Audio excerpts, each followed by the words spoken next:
안녕하세요. 지금 세계 축구에서 가장 뜨거운 선수, 화제의 선수의 모든 것을 소개해드립니다. 스카우트 H 2022 카타르 월드컵 개막을 맞이해서 대한민국 축구대표팀이 상대할 세 팀의 주요 선수들을 소개하는 시간 이어가고 있는데요. 2차전 상대 가나의 핵심 선수 토마스 파티 스토리 3편째 이어오고 있습니다. 첫 번째 시간에 파티 선수의 장단점, 기술적으로 어떤 점들이 뛰어난지 세부 기록으로 분석해드렸고요. 2편에서는 파티 선수의 대표팀 경력, 그리고 가나 대표팀의 현재 상황까지 총정리해봤습니다. 3편에서는 한국 최고의 해외 축구 전문 기자 부버지 김현민 기자와 함께 파티 선수의 선수 경력 전체 풀스토리 소개해드리겠습니다. 안녕하세요. 네, 안녕하세요. 11월 28일 밤 10시에 킥오프하는 가나와 2차전 토마스 파티를 모르고서는 우리가 이 경기를 논할 수 없을 것 같습니다. 일단 파티 선수는 북런던 더비, 손흥민 선수가 소속한 토트넘 허스퍼의 불구대천의 원수인 라이벌 아스널에 소속된 선수입니다. 예. 그리고 아스널에서 핵심적인 역할을 맡고 있죠. 예. 거의 그 대체 불가라고 할 수 있죠. 아스널에서는 그러니까 다른 선수들은 어느 정도 대체가 될 수 있는데요. 그러니까 더 활약상이 좋은 선수들은 있죠. 제스라던가, 그리고 자카라던가 있지만은 가장 대체하기 힘든 선수는 파티라고 할 수 있죠. 토트넘에는 손흥민이 있고 한국에 손흥민이 있다면 아스널에는 파티가 있고 가나에는 파티가 있다. 이렇게 손흥민 선수의 맞수다라고 볼 수 있는 선수인데요. 일단 이 선수의 경력부터 살펴보겠습니다. 유럽 경력은 아틀레티코 마드리드에서 시작을 했어요. 예, 그러니까 유스 같은 경우는 마이티 크로보 유스 팀이라고 해가지고 저 팀이 이제 아버지가 코치를 하던 팀이었어요. 아버지도 축구인이었네요. 예, 그리고 이제 저기 오도메타라고 적혀 있는 데는 사실상 그 테마유스라고 부르더라고요. 예, 네. 어쨌건 간에 거기에 거쳐서 아틀레티코 마드리드에서 이제 유스 경력을 거쳐서 이제 스페인에서 쭉 선수 경력을 이어오다가 이제 아스날로 이적하게 된 케이스였죠. 예, 아스날 1군 선수로 자리 잡기 전에는 마요르카, 알메리아, 한국 선수들과도 인연이 있었던 팀들 임대 선수로 뛰면서 결국에는 아틀레티코의 핵심 선수가 됐었습니다. 네. 일단 유스 시절부터 살펴보겠습니다. 사진을 찍은 것 같아요. 예, 그러니까 마이티 크로버에서 이제 축구를 시작을 했던 거였는데요. 예, 저기 이제 왼쪽에 있는 게 파티인 거고요. 예, 그리고 오른쪽이 이제 이복 동생인 거거든요. 예, 이복 동생도 같이 축구를 했었습니다. 실제로 이제 토마스 파티가 본인이 인스타그램에 올렸는데 해피 버스데이 브라더 하면서 본인의 이복 동생에게 프란시스 나르트죠. 인사를 하면서 함께 이제 유스 시절을 보냈던 사진을 올렸던 것 같은데요. 네. 그리고 이제 테마 유스에서 이제 뛰면서 테마 유스가 원래는 유스도 2부 리그, 1부 리그 있잖아요. 네. 2부 리그에 있었는데 그 팀을 1부 리그로 끌어올렸고 그때 이제 그 스카우트 눈에 띄었다라고 해요. 무엇보다도 이제 에이전트가 이제 이 선수를 영입을 하게 됐는데요. 그 에이전트가 바로 호세 히메네스거든요. 이 호세 히메네스는 우루과이의 그 히메네스는 아니고. 아니죠. 예. 예, 나이가 달라요. 예. 영어가 다른 지 히메네스잖아요. 우루과이는 예. 여기는 제이 히메네스예요. 예. 둘 다 발음이 히가 되잖아요. 예, 어쨌건 간에 그 호세 히메네스 스페인 사람이 이제 근데 자주 아프리카에서 와서 그렇게 선수들 발굴했나 봐요. 왜냐면은 무바락 와카소라고 지금 그 파티의 백업인 가나 대표팀 선수 있거든요. 그 선수의 에이전트 기도 해요. 예, 가나 쪽에 이제 좀 네트워크가 있는 에이전트가 스페인 출신이다 보니까 이 선수의 스페인 진출을 좀 이끌었다고 할 수 있겠네요. 그래서 이제 처음에 만났을 때 너 스페인으로 갈 생각이 있냐 이런 식으로 물어봤다고 해요. 그러다 보니까 이제 파티가 뭐라고 했었냐면요. 그 에이전트가 내가 원하는 게 무엇인지 물어봤을 때 가족을 돕기 위해 유럽 축구에서 성공하고 싶다고 말했다라고 얘기를 하더라고요. 그러면서 이제 파티가 그 스페인으로 가게 된 게 거의 집에 말도 안 하고 그냥 가게 됐다라고 해요. 미성년자 아니었나요? 그러니까요. 아니 갑자기 스페인에 가서 연락한 거야. 나 지금 축구하러 스페인 왔어요. 심지어 가서도 좀 있다가 연락을 했다고. 그럼 실종된 줄 아는 거 아니에요? 그러니까요. 거기에 대해서 뭐라고 얘기를 했냐면요. 이게 그러니까 가나 언론하고의 이제 인터뷰 내용이 있거든요. 인터뷰, 독점 인터뷰 해가지고 이렇게 나온 거 영상도 있는데요. 거기서 한 얘기인데요. 그러니까 아버지는 물론 가족 중 아무도 몰랐고, 나 역시도 그냥 바로 갈 줄은 몰랐다. 자기도 몰랐어. 예, 그러면서 가자 이래갖고. 그렇기 때문에 가족들이 걱정할까봐 아무 말도 할 수 없었다라고 얘기를 하더라고요. 말을 안 하면 도곡자지. 이상한데. 어쨌건 위험하게 사기당하지 않고 인신매매 안 당했으니까. 예, 그래서 이제 아틀레티코 C팀으로 가가지고 테스트를 받았다라고 하는데요. 오후 5시쯤에 도착해가지고 바로 이제 오후 6시쯤에 테스트를 받았다라고. 50초 정도 안 됐는데. 그러니까요. 그러면서 첫날은 매우 추웠다. 아니 근데 스페인이요? 그러니까요. 추워요? 아니 근데 네. 보면은 예전에 저희 비수마도 릴에서 했을 때 굉장히 추웠다고 그랬었잖아요. 예, 물론 릴은 조금 더 북쪽에 있긴 하지만 프랑스에서도 북쪽에 있잖아요. 약간 좀 그러니까 독일 남쪽하고 붙어 있긴 한데 그래도 뭐 거기 그렇게 완전 춥다고 보기도 애매하거든요. 그래서 사실 뭐 제가 이제 스페인에 있었던 거는 겨울에는 바르셀로나에 있었기 때문에 그 마드리드의 겨울은 제가 모르겠지만 네. 솔직히 겨울에 그렇게 춥지 않았거든요. 솔직히 네. 그렇게 안 추워요. 어쨌건 그러니까 아프리카와는 또 차이가 있지 그렇죠. 않을까. 네, 예, 이게 그가 아무래도 상대적인 그렇죠. 거니까. 네. 예, 뭐 저는 뭐 독일에 있을 때 괜찮았거든요. 근데 독일에 저랑 같이 이제 막 유학을 왔던 그 시기에 유학 왔던 뭐 페루 사람이라든가 추워. 이탈리아, 스페인 사람들 추워서 못 살겠다라고 막 감기 계속 달고 살고 막 이랬었거든요. 예. 아무래도 아프리카에서 왔으니까 마드리드에 좀 날씨가 추웠을 것 같다. 예. 그래서 이제 아틀레티코 시팀의 입단 테스트를 통과한 거죠. 예, 통과를 해가지고, 그래서 이제 나중에 가족한테 연락을 했다라고 해요. 그런데 이제 이미 그때 그 아버지가 그래도 축구인이라고 했잖아요. 예. 그러니까 팀을 운영을 하고 있고 그러다 보니까, 물론 뭐 그렇게 부자는 아니었대요. 가난하긴 했었대요. 가난했지만은. 그래도 뭐 팀을 운영하면서 축구에 대한 뜻이 있다 보니까 아버지가 이미 집을 팔아가지고 그 파티를 위해서 돈을 모아놓고 있었대요.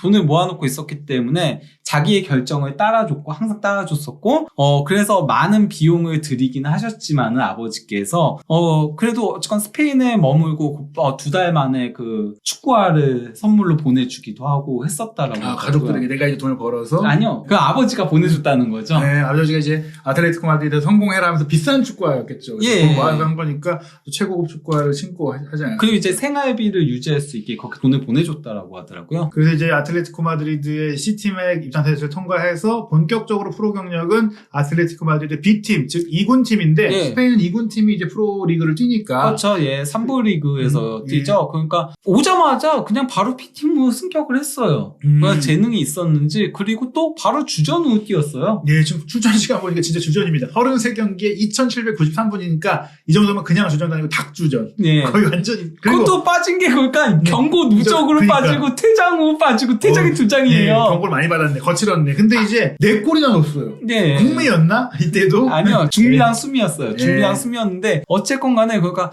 아무래도 그, 전문적인 축구 교육을 받지 못했으니까 좀 카드 관리 같은 것들 못한 게 아닐까. 왜냐면은, 즉각 퇴장은 없거든요. 다 경고 누적 퇴장이거든요, 그쵸. 2장도. 여기 이제 뭐 막안에다가 잡다가 뭐 이런 게 있지 않았을까 싶은데요. 일단은 골을 빨리 넣었다. 이 선수가 이제 득점력이 있는 미드필더라고 저희가 계속 말씀드리고 있죠. 네, 그 스포팅이온 B팀하고의 2012년 11월 10일에 있었던 그 경기에서 골을 신고를 했었죠. 32분 만에. 예, 사실은 뭐 역전패를 당하긴 했지만 어찌됐거나 토마스 파티 예. 선수가 이른 시간에 골을 넣었고. 네. 그리고 저 때 보면요, 사울 리게스도 있고요. 예. 올리버 토레스도 있고요. 예, 나름 멤버들이 예, 쟁쟁했습니다. 아틀레티코 마드리드에 기대되는 선수들 뭐 만큐도 수비라인에 예, 그 있었고 야신 보누 골키퍼. 그러니까요.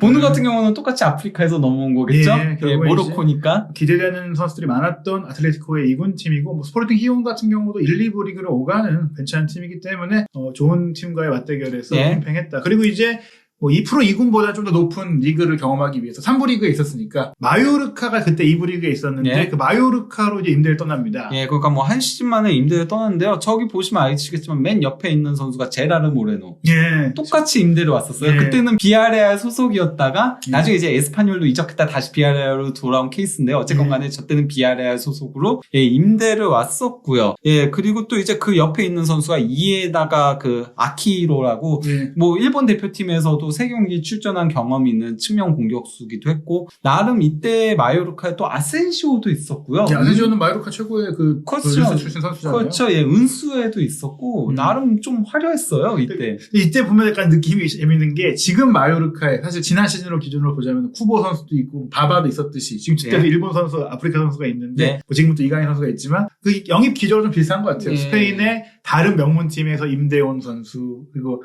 뭐 역시 파티도 그런 선수 중에 하지만 아프리카 선수, 네. 아시아 선수. 아, 그리고 저 때 그 제로메우도 있었어요. 예. 그 브라질 대표팀에서도 뛴 경력이 있었던 예. 예. 어찌됐거나 마요르카가 그래도 스페인에선 이름 있는 팀이니까 뭐 2부 리그로 내려갔어도 좋은 자원들을 데려왔고 예. 그리고 파티도 바로 주전으로 또 득점 기록도 대단했어요. 예, 그러니까요. 37경기에 출전해가지고 5골 3도움을 올렸죠. 예, 역시 골 네. 넣는 중미. 그리고 여전히 퇴장 기록이 화려하죠. 예, 비슷하네요. 역시 또 경고 누적 퇴장, 경고 13회. 뭐 거의 일관성이 있습니다. 아주 일관성이 있어요. 예, 어렸을 땐 카드 관리를 참 못했다라고 할 수 있는 거죠. 예, 그리고 또 이제 2013년 9월 15일 이때는 굉장히 빨리 그러니까 2부 리그 데뷔골을 넣었죠. 예, 70분경에. 그리고 선제골을 넣은 선수가 바로 제라르 모레노고요. 네, 어시스트도 이제 제라르가 해줘서 파티가 골을 넣어서 2대0으로 앞서다가 또 하필이면 본인이 골 넣은 경기는 다 이제 좀 못 이겼네요. 또 두 골을 내주면서 비겼는데 에리콜레스도 한때는 1부 리그에 왔던 팀입니다. 마요르카 시절에도 이제 미드필드 라인에서 다양한 역할을 했네요. 예, 그래도 뭐 기본적으로는 수비형 미드필더 역할을 했고 거기서 이제 5골 1도움을 올렸던 거였죠. 예, 그리고 공격형 미드필더로는 이제 한 경기 출전한 게 이때가 뭔가 처음으로 공격형 미드필더로 스페인 와서는 나왔던 거긴 합니다. 이 선수가 기본적으로는 피지컬도 좋고 수비력이 뛰어나기 때문에 수비형 미드필드지만 워낙 공격력 게다가 이제 수미로 뛰면서도 5골이 나왔으니까 감독 입장에서는 약간 이제 상대가 강팀이거나 혹은 뭐 이제 전방에서의 좀 수비가 필요할 때 전진 배치시켜서 좀 이제 골도 넣고 뭐 이런 역할을 기대하는 것 같아요. 거기다가 어쨌건 간에 드리블 능력도 있고 득점력도 있으니까요.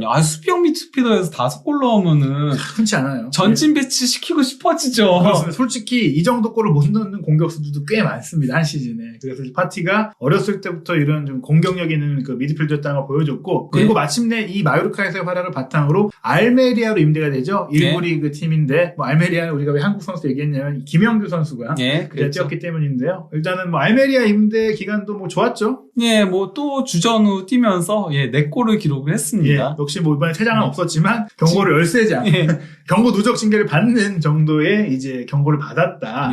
라리가에서도 이제 골이 터졌는데 흥미로운 게 막판에 터졌어요. 예, 그러니까 4골을 거의 막판에 그러니까 8경기에서 몰아서 했습니다. 네, 근데 이제 보면은 뭐 그라나다 같은 경우에는 강등권에서 경쟁하던 팀과의 경기에서 골을 넣은 것이고 마지막 라운드는 그래도 발렌시아가 이때까지만 해도 좋은 팀이었기 때문에 4위였잖아요. 그 저때 말라가는 지금의 말라가는 아니었거든요. 그렇죠. 그래서 뭐 결과적으로는 이제 뭐 많이 이제 지면서 강등되긴 했지만 본인의 능력은 확실히 보여줬고 이 활약을 통해서 아틀레티코가 자리를 잡는데 이때도 이제 여러 포지션을 맡았네요. 예, 그 공격형 미드필더로는 3경기를 나오기도 했고요. 왜냐면 그러니까 기본적으로 마요르카는 어쨌건 간에 2부 리그에서는 강호잖아요. 그러니까 공미에 솔직히 말하면 파티가 나올 바에야 아센시오를 넣는단 말이죠. 아센시오가 그때는 거의 교체로 나오던 선수였거든요. 그러니까 뭐 다른 주전 선수의 결혼이 생기면 아센시오를 내보내는 형태로 했다면은 물론 아센시오는 그 다음 시즌에 주전으로 발돋움합니다. 마요르카에서 그러면서 이제 마드리드 이적하게 된 거였고요. 반면에 이제 알메리아는 기본적으로 약팀이잖아요. 약팀이다 보니까 파티를 조금 더 전진 배치시켜서 수비적으로 더 단단하게 하면서 앞에서부터 부딪히게 만드는 거였죠. 그래서 이제 공미로 더 많은 경기를 출전했던 거였고 또 심지어 오른쪽 측면 미드필더 역할도 한 경기 소화를 했다는 거죠. 이 선수 활동 범위가 넓고 또 체력이 좋은데다가 속도도 그렇게 뭐 최고에 비해서 나쁘지 않기 때문에 전천후 미드필더다. 확실하게 파티가 탐날 수밖에 없는 선수인 것 같습니다. 그리고 이제 2015-16 시즌 아틀레티코 마드리드 1군 데뷔를 하긴 했는데요. 출전 시간은 상당히 적었죠. 왜냐면은 이때 그 아틀레티코 마드리드는 중원이 짱짱했거든요. 일단 뭐 티아고 멘데스 저희가 잘 아는 첼시랑 유벤투스에서도 뛰었던 티아고 멘데스는 거의 시메오네의 남자였죠. 그렇죠. 시메오네 감독 구입하면서 전술적으로 이제 그 포백 수비의 앞을 잘 커버하는 선수였어요. 그리고 아틀레티코 마드리드의 주장이었던 가비도 있었고요. 그래서 코케하고 사울이 측면에서 뛰던 시기였잖아요. 그 선수들이 이제 가비에게 사사받는 그런 인수인계 과정 속에 파티가 뛰긴 더더욱이나 어려웠죠. 그래서 뭐 만약에 티아고 멘데스나 그리고 가비가 빠질 경우에는 코케나 이제 사울이 중앙에서 뛰었으니까 그래서 거의 교체 자원으로만 활용이 됐는데 그래도 출전 시간 대비 득점력이 괜찮았죠. 코파델레이에서는 주로 이제 주전으로 처음에는 기회를 얻으면서 한 골 넣었고 라리가에서도 사실은 435분밖에 안 뛰었는데 2골이라는 것 게다가 한 개 동반했으니까 이 선수가 확실하게 골 넣는 중미 이런 느낌을 확실하게 주고 있고 뭐 많은 시간을 안 뛰기 때문에 경고는 다른 때보다는 적게 받았는데 그래도 많아요. 출전 시간 대비는 많았죠. 5장을 공식 경기에서 받았는데 일단 1군 데뷔전은 에스파뇰과 라리가 경기에서 치렀어요. 그러니까 2015년 11월 28일 그러니까 좀 늦게 데뷔전을 치렀던 거였죠. 그때 이제 비에토라고 공격수 있었잖아요. 그때 좀 기대 받았었어요. 그렇죠. 아르헨티나의 약간 좀 뭐랄까 디발라의 선배격에 해당하는 유형의 선수라고 할 수 있는데 57분경에 교체 투입이 됐었죠. 그때 이제 투입이 돼서 데뷔를 했고 예. 대부분 교체 출전을 했다. 예, 그러니까 그때 이제 에스파뇰전에 나온 걸 시작으로 해가지고 그래도 거의 뭐 교체 출전밖에 안 하다가 그래도 막판에 조금 2경기 선발 출전 기회였고 뭐 이랬던 거였죠. 예, 뭐 에이바르전 같은 경우도 뭐 59번 예. 소화했는데 그 뒤에 사실은 하필이면 또 햄스트링 부상이 있어서 잠깐 이탈을 예. 됐던 바가 있는데요. 그래서 이제 빠르게 골을 넣었다고 말씀드렸는데 코파델레이에선 주전으로 뛰었어요. 예, 그러면서 코파델레이에서 2015년 12월 17일에 예, 레우스 델포르티우하고의 경기에서 53분에 골 넣으면서 1대0 승리를 견인을 했죠. 예, 이 골도 중요한 결승골이었기 때문에 의미가 있고 이때는 이제 중미로 이제 사울리게스와 파트너 좌우 측면에 코케하고 올리베르 토레스니까 뭐 아틀레티코 B팀에서 함께 뛰었던 인연도 있는 선수들이고 이제 그렇죠. 아틀레티코의 미래다라는 기대를 받는 선수들이 주로 이제 코파델레이에서 뛰었습니다. 그리운 이름들이 많네요. 예, 토레스와 코레아. 예, 그리고 또 리카 에르난데스도 있고 사비치도 있고 예. 예,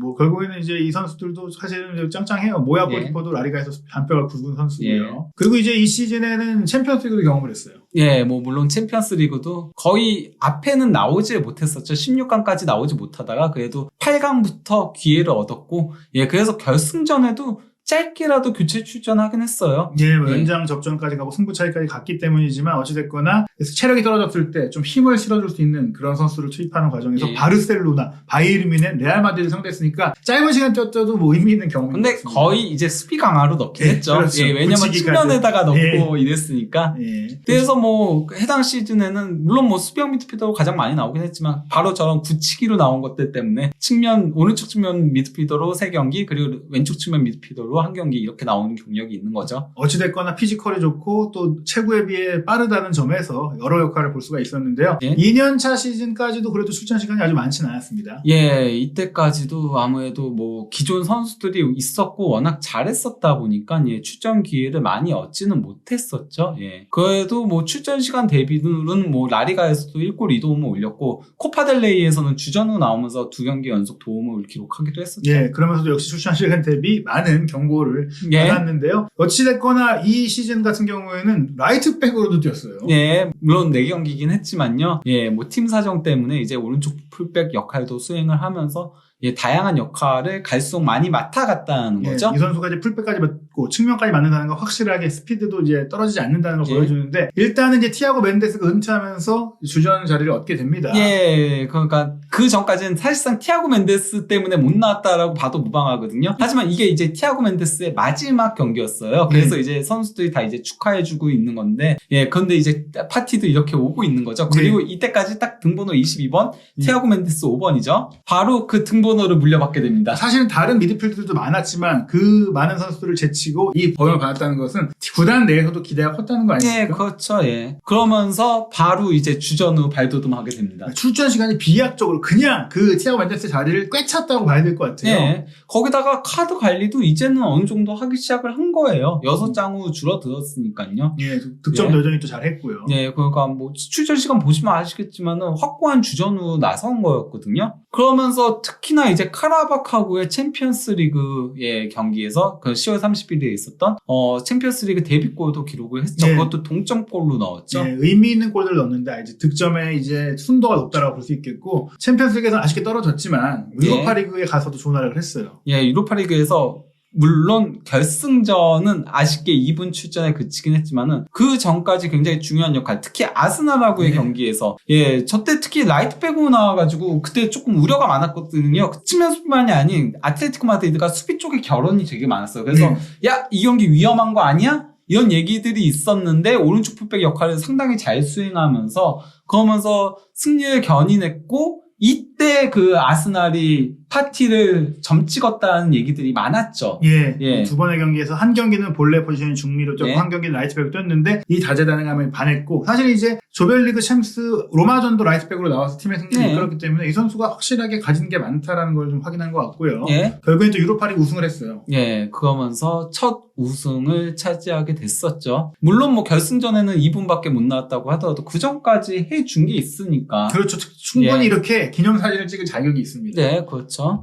그리고 이어진, 2018년 레알 마드리드하고의 UEFA 슈퍼컵, 그러니까 유로파리그 우승 자격으로 나간 거죠. 레알 마드리드는 챔피언스리그 우승 자격으로요. 예, 이 경기에도, 출전해가지고, 파티가 물론 뭐, 이때는 로드리가 있었기 때문에 교체 출전했었어요. 나와가지고 98분에 도움을 올렸습니다. 사울 리게스의 결승골을 어시스트하면서 그러면 연장 접전 끝에 4대2로 승리를 하면서 우승을 차지하게 됐었죠. 사실 이제 아틀레티코 마드리드는 챔피언스리그 결승에서만 2번을 레알 마드리드에게 졌기 때문에 굉장히 이제 그 한이 쌓여 있을 텐데 예. 뭐 그 대회보다 비중을 작긴 해도 이 레알 마드리드와의 UEFA 슈퍼컵에서 이겼다는 것은 뭐 시메오네 감독에겐 통쾌했겠지만 어찌됐거나 이제 뭐 챔스에서 꿈을 이루지 못했어요. 네. 그래도 이제 UEFA 슈퍼컵까지 트로피를 들면서 파티 선수가 이제 우승 DNA를 좀 갖게 된 거 아니냐. 그렇죠. 그리고 이제 옆에 사울이 있죠. 또 예, 유스 동기인.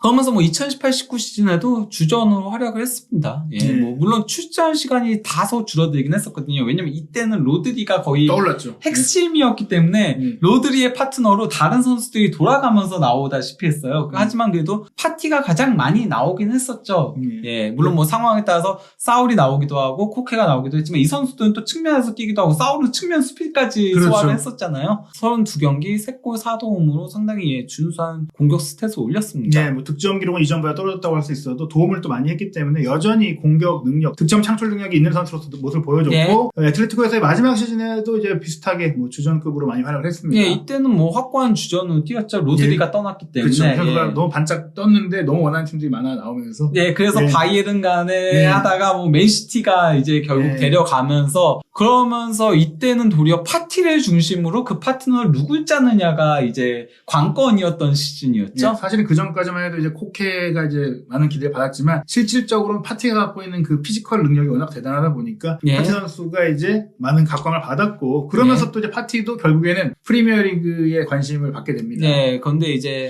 그 아버지 성함이 제이콥 파티거든요. 예, 그러니까 아버지가 그런 얘기를 했었죠. 그러니까 뭐 아들한테 이제 루머에 대해서 물어보니까 그게 사실이다라고 얘기를 했다. 루머가 사실이다. 예, 그러면서 아스날과 어쨌건 간에 예, 그런 연결이 되어 있고 그리고 모든 그 결정은 아틀레티코에게 달려 있다. 계약 기간이 남아 있으니까. 예, 그러면서 그가 아스날에 간다면은 좋을 것이다. 가나에는 많은 그 아스날 팬들이 있다. 프리미어리그 팬들이 많은 거죠. 가나가 또 영어권이고 해가지고 특히 뭐 애쉬양이 첼시에서 대박을 쳤던 그런 것도 있기 때문에 심지어 애쉬양도 아스날 팬이었어요.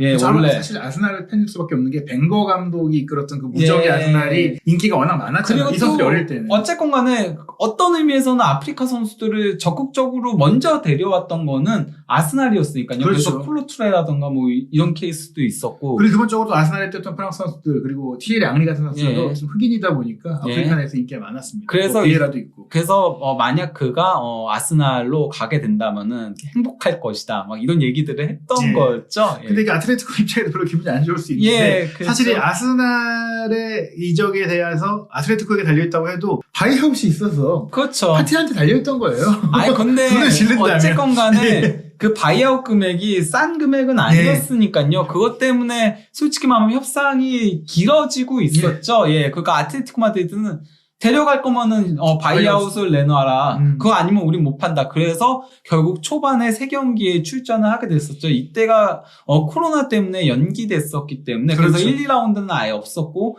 3라운드부터 시즌이 시작된 약간 좀 기형적인 시즌이었죠. 일정들이 좀 밀리고 조정이 되는 과정이었는데 어쨌든 3경기를 뛰고 이적을 했어요. 이때 이적 시간 기간이 좀 늘어났었잖아요. 예, 그때 이제 디애슬레틱에서 아우아르와 함께 넘버원 타겟이었다, 파티가. 원래는 그가 둘을 다 영입하려고 했었다라고 했죠. 그래서 그때는 자카를 판매할 계획이긴 했었으니까요.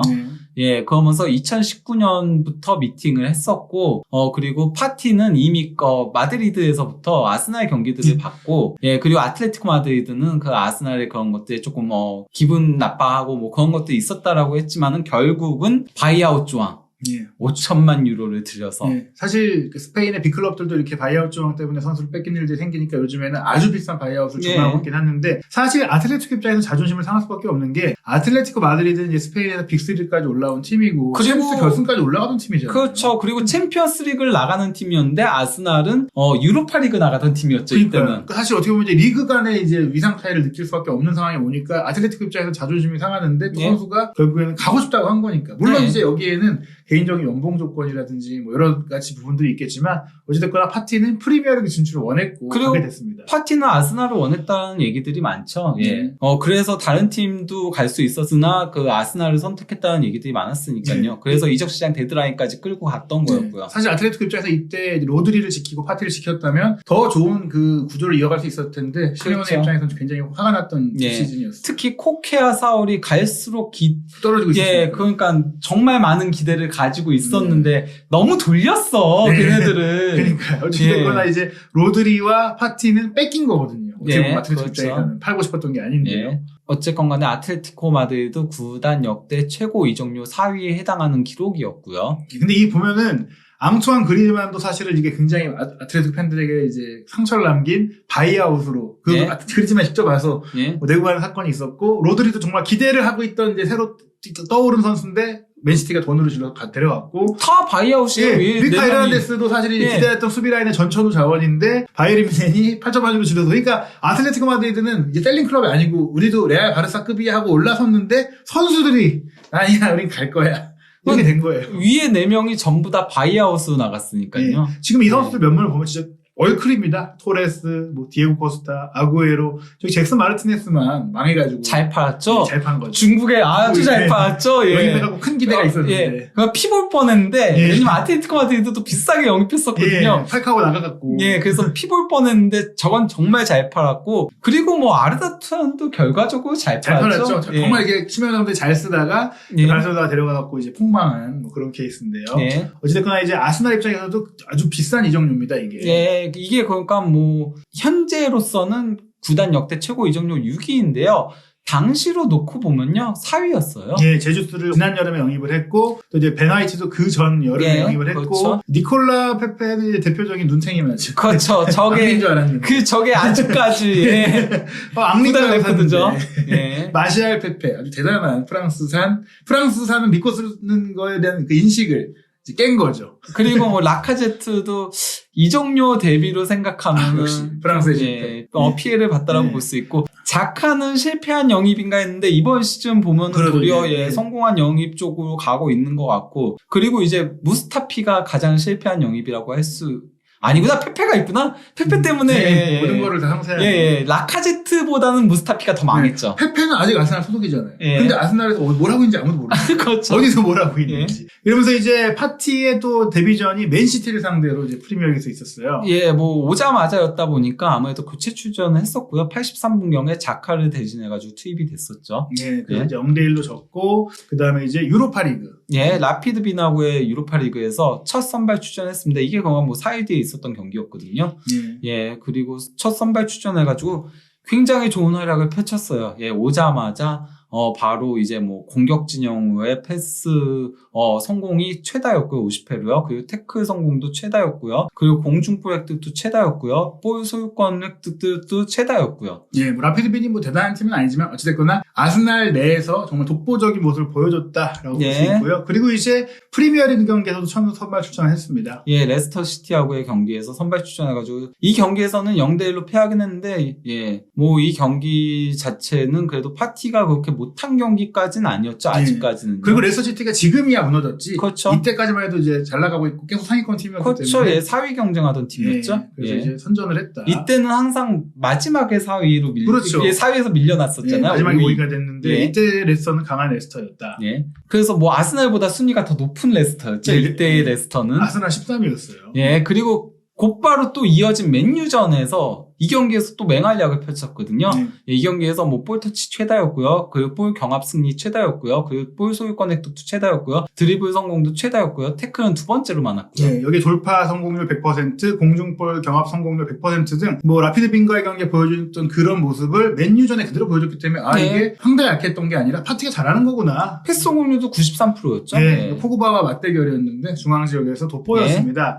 하지만, 역시나 이제 아스날에 와서 특징은, 이제 부상으로 많이 빠졌다는 거예요. 예, 그러니까 뭐 빌라전에 이제 부상을 당해가지고 전반전만 끝나고 교체 아웃됐고, 그리고 초반에 그가 부상이 너무 많았었어요. 그러고 나서는 복귀하고 나서 예전만한 모습을 보여주지 못했었거든요. 그래서 부상도 많고 경기력도 좀 애매하다.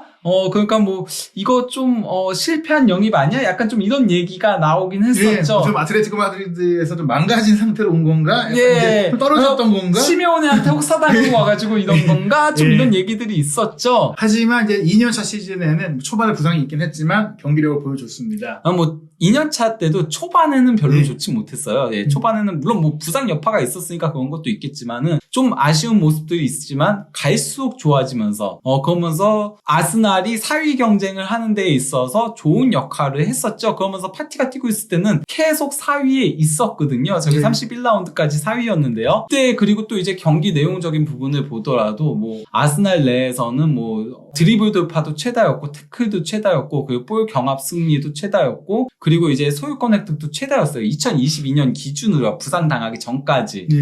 그러면서 여기 그래프를 보더라도 그래서 전반적으로 상당히 높게 나와 있었죠. 네, 그러면서 그 패스 레인지도 다양하고 파티가 드디어 이제 아틀레티코 시절에 기대했던 모습 보여줬다. 저게 그러니까 그 페르난지뉴 그것도 2017-18 시즌 프리미어리그 최고의 수미로 불리던 페르난지뉴와의 비교였던 거거든요. 네, 그 정도로 지금 임팩트가 셌다라고 좀 보여주는 거죠. 그 초록색이 페르난지뉴고 빨간색이 파티인 건데 오히려 파티가 더 좋은 기록들도 있을 정도였습니다.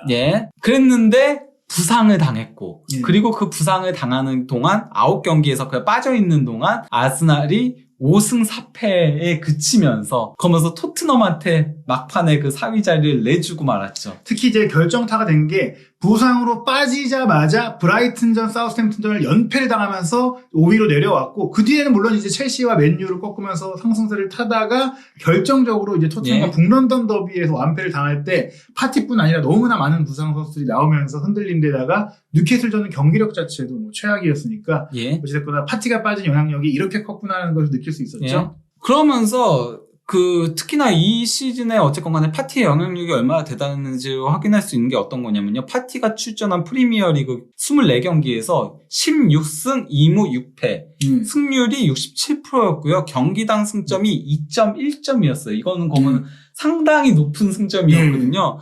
하지만은 파티가 결정한 14경기에서는 6승 1무 7패, 승률이 43%밖에 되지 않았고요. 경기당 승점도 1.4점. 0.7점 차이가 났어요. 그러니까 파티가 부상 없이 뛰었었다면은 그러면은 단순히 그 챔피언스리그 진출은 당연히 했고요. 뭐 2위 경쟁도 할 수 있었던 상황이었다라고 할 수 있는 거죠. 그 손흥민 선수 입장으로 보자면 아스날이 파티의 부상으로 흔들렸고 그 덕분에 또 토트넘이 완승도 거두고 또 다른 경기들도 아스날이 미끄러지면서 토트넘과 손흥민이 챔스에 나갈 수 있게 됐다. 이렇게 볼 수 있으니까. 사실은 가나 대표팀도 최근에 이런 파티의 부상 문제 때문에 파티가 없이 경기를 치면서 흔들리는 모습 보였는데 물론 최근에는 이제 부상을 다 털고 다시 어떻게 보면 그때보다도 더 좋은 경기력을 최근에 보여주고 현재까지는 보여주고 있다고 보이죠. 그리고 어쨌건 간에 파티 같은 선수들은 확실히 있고 없고가 그러니까 뛸 때는 잘 안 보여요. 뛸 때는 왜냐면 화려하거나 뭐 이러진 않잖아요. 기본적으로는 어쨌건 간에 굳은 일을 많이 하고 후방에서 뛰다 보니까 눈에 띄지는 않는데 빠질 때 이제 난자리가 크게 보이는 스타일이죠. 커버도 많이 해주고 또 공도 많이 따내주고 거기에 운반까지 해주니까 결국에 우리가 이제 이 선수를 만나야 된다는 거. 그리고 이제 토트넘 입장에서도 월드컵이 끝나고 1월 초에 바로 또 아스날과 북런던 더비가 또 있거든요. 지금 북런던 더비를 한 차례 완패를 좀 당한 상태에서 손흥민 선수 같은 경우에는 월드컵에서도 만나고 또 월드컵 끝나고 1월 달에도 파티 선수를 상대해야 될 수 있어서 여러 가지로 이제 한국 축구가 아주 주의해야 될 선수일 것 같습니다. 그리고 참고로 파티 선수가 북런던 더비 때마다 매번 잘했어요. 그 첫 시즌 때만 이제 부상 여파 등 때문에 그러니까 첫 시즌도 후반기 때 북런던 더비에서 맹활약을 펼쳤었고요. 그리고 지난 시즌도 전반기 맞대결에서 맹활약을 펼쳤거든요. 근데 후반기 때 파티가 빠지면서 이제 패했던 거였죠. 어쨌건 파티가 거의 선발로 나오면은 항상 이겼다라고 볼 수 있거든요. 그렇기 때문에 아스날 입장에선 북런던 더비 때 파티가 부상이 아닌 게 매우 중요하다라고 할 수 있겠죠. 관리를 해야죠. 가나 대표팀도 그렇고 손흥민 선수 입장에서는 이제 파티와 이제 중요한 두 번의 맞대결이 있는데 이번에는 좀 손흥민 선수가 이제 파티의 전천 커버력을 좀 흔들고 깨면서 좀 멋진 골을 넣을 수 있을지 궁금해집니다. 토마스 파티 선수, 가나의 핵심 선수죠. 이 선수에 대한 이야기 여기서 끝이 아닙니다. 이제 많은 분들이 궁금해하시는 사실 2022-2023 시즌 개막할 때 이 선수가 아스날 경기도 못 뛸 수 있고 월드컵도 못 뛸 수 있다는 얘기들이 나왔던 바로 그 사건 대체 어떻게 된 것인지 여러분들이 개략적으로 아실 것 같은데 그 진상 모든 소문 총정리하는 시간 4편에 이어지니까요. 토마스 파티 시리즈 정주행 마지막까지 부탁드립니다.